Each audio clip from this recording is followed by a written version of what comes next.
welcome back to the Shit Behind the Show, everyone. As always, just want to throw out some gratitude. Thank you, thank you, thank you.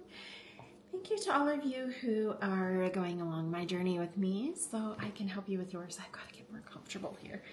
I decided to switch it up a little bit.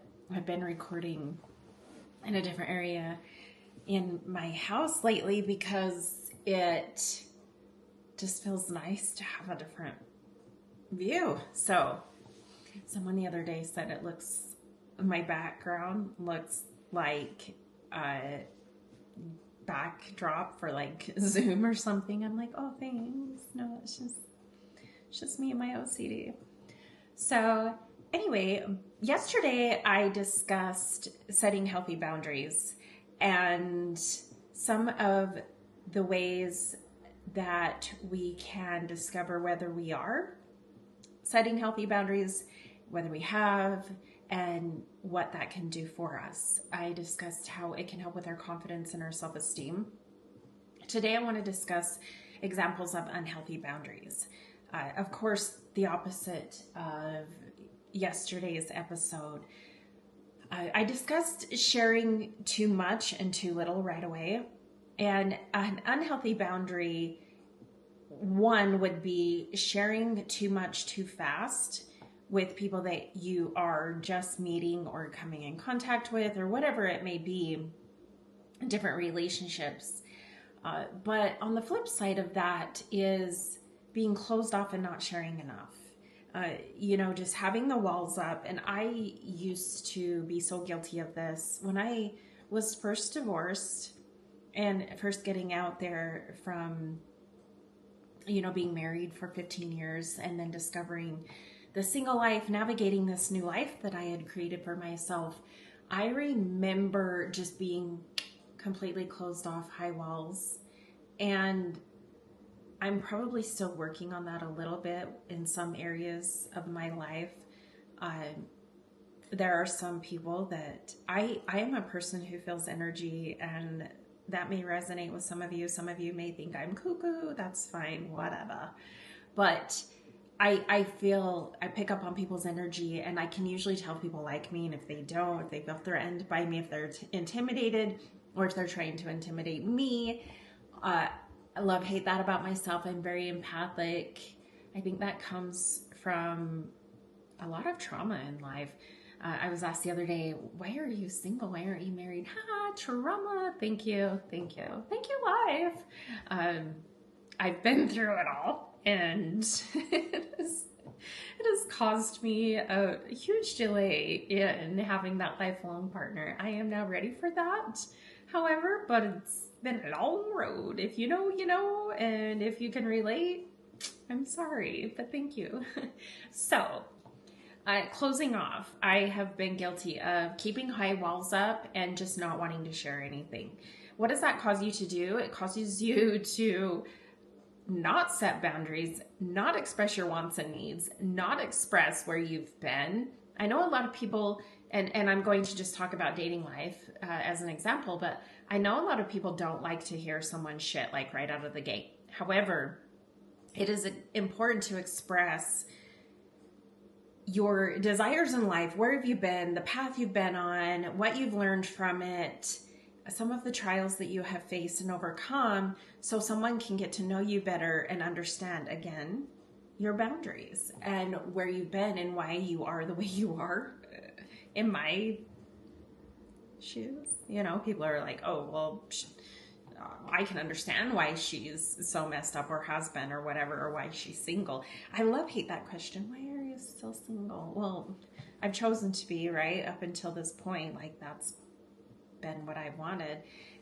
But also it implies that I'm broken or there's something wrong with me because I am single. No, this is a great life too. For those of you that have been married for a long period of time, congratulations. I love that. But on the flip side, I'm not looking at you like, oh, you're still married for that long? Oh, that must suck. I'm sorry. No, we're all on our own journey. We all have our own paths to follow. And I just have chosen lately to accept it. It is what it is. I am in control of my own destiny. I have the power to change that. I am choosing to be in the position that I'm in today, and I'm going to make the best of it.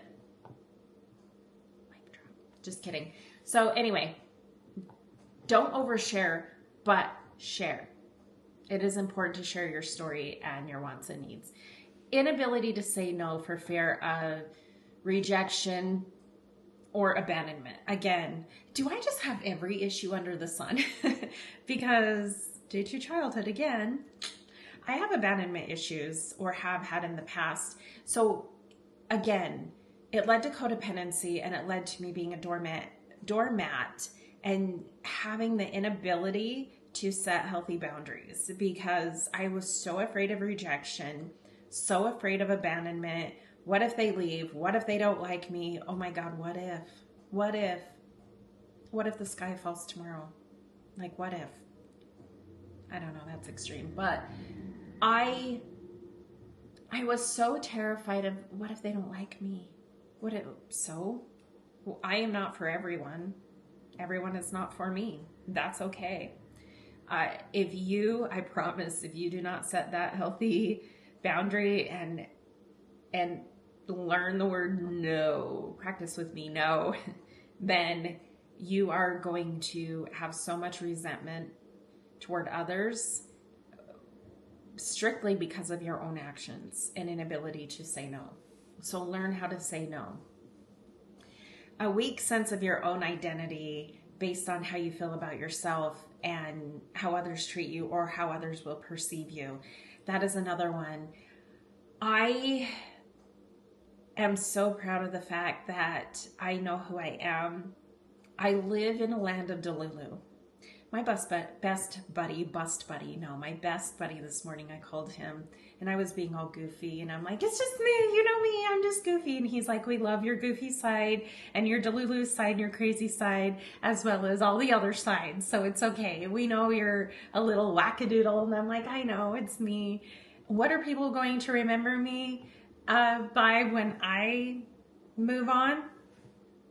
The fact that she was a little whack, but she was proud of it, and it's okay. I am my own human, and I love this human. Do I struggle with that sometimes? Yeah, especially in relationship.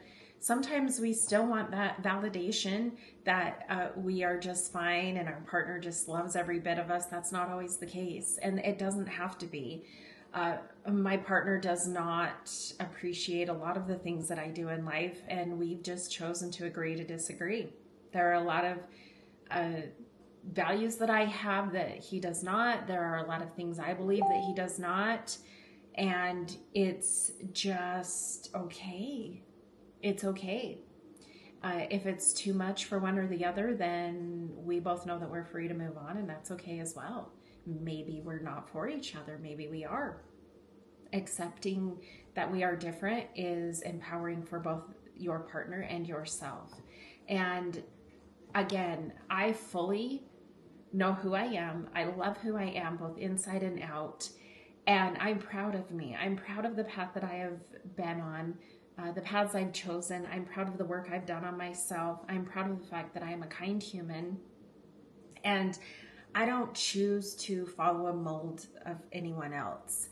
I can't tell you how many times in life, especially professional, that I have been told, oh, you're just too nice, you're too kind, and too many people like you. Like, fuck off. That's your opinion. I don't care. I like me. I like who I am. I appreciate that I'm a kind human, and my legacy will be that. And I really want all of you to discover who that human is. I can't tell you how many times I've discussed this on my show, but it is so important to really, really dive in and discover who that person inside is and love that person. Also, disempowerment is an unhealthy boundary. You allow others to make decisions for you, therefore you feel powerless and do not take responsibility for your own life. This can be so tough. I know parents that their children walk all over them. I know individuals that their spouses or significant others walk all over them. I was this person, have been this person. I still lack a little bit in the decision-making process within relationship because I'm just easygoing and I'm just like, I literally don't care. I don't do it to a point where I am resentful. If my partner makes a decision that for our relationship that I'm not okay with, I will speak up. But for the most part, I leave the decision making up to him, which doesn't make me feel disempowered most of the time. But I do realize that there are times that I need to step up still. I need to learn this. It is really hard because, again, I'm a very laid back person. I, for the most part, enjoy doing most activities. I say restaurant, going to a certain restaurant. I know that's like a never ending battle with couples and relationships. I am the girl who loves food and I'll go eat anywhere. And so he's finding himself making the decision. On the flip side of that, he's a man and I want him to be the leader and I want him to decide, and I express that to him. Baby, I want you to decide where you're taking me out on a date. I want you to plan. And I feel like that's a feminine trait. Again, if it's something that I won't enjoy and he does the same. No, I don't want to do that. You can go alone. Okay, and I do. Or I don't. We are very free to express that to one another, and I do like that about us. We don't feel bad saying, nope, I don't want to go on a date there. I don't want to go to that activity. I went to a concert alone last weekend without him, and he was just fine with it. He didn't want to attend. That's okay. Initially, we had decided to go together. There's a lot, with my children. They may ask me to babysit, and I am not going to say yes if I don't want to. However, I want to a lot. We'll just say that. I really like to a lot. And unless I have something set in stone, some plans, I will choose to be with my grandbabies. But again, if I'm not in a place, in a space where I can make the final decision, that is me not respecting my own boundaries. And they're not just dropping their kids off and saying, here, mom, here you go. That would be very disempowering, right? And maybe make me feel resentful toward them and an overload of responsibility, right? And maybe not want me to do it in the future. Again, just another example. There are so many examples in life, but don't lose your power. Stay in your power. Again, setting healthy boundaries as opposed to unhealthy boundaries really helps with your confidence and self-esteem. And it will create the space for others to respect you a lot more. If they can't respect your boundaries, then they need to go work on their own. And that's just how it is. We tend to mirror one another, especially in romantic relationships.